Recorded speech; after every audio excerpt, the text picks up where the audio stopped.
Is to a tech creative that this video is for them, especially the software engineers. All right, so if you're a software engineer, come closer.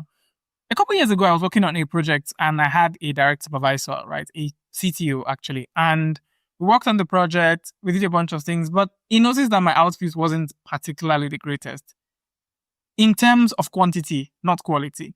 To me, the code was very simple. It was easy to do every day, and I would often procrastinate a lot because I know when I finally get to it, I'll do a large chunk of work and I'll do it and I'll do it well, right? And in addressing this issue, when he was talking to me, he told me, you know what I think it is? I think you're not challenged enough.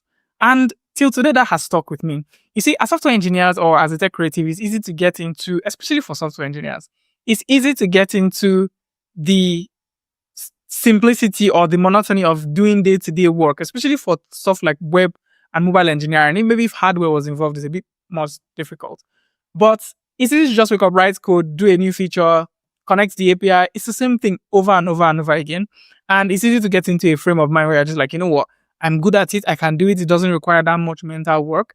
I am not being challenged enough.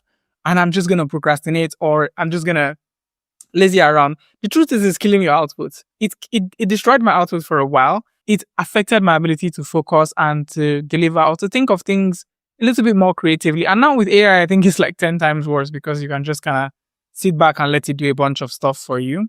So I've been thinking about this a lot lately, not being challenged enough. And every once in a while, what I try to do is to create a new project and put it out there for a couple people to use, or just, something that I can play with. Right. So recently I built a finance assistant using AI. I've also built, my own platform, ProSubs. And these are things that I do to challenge myself on a day-to-day or a week-to-week basis, if you prefer. What's something you do as a software engineer that challenges you apart from your work, especially if it has gotten boring? Let me know.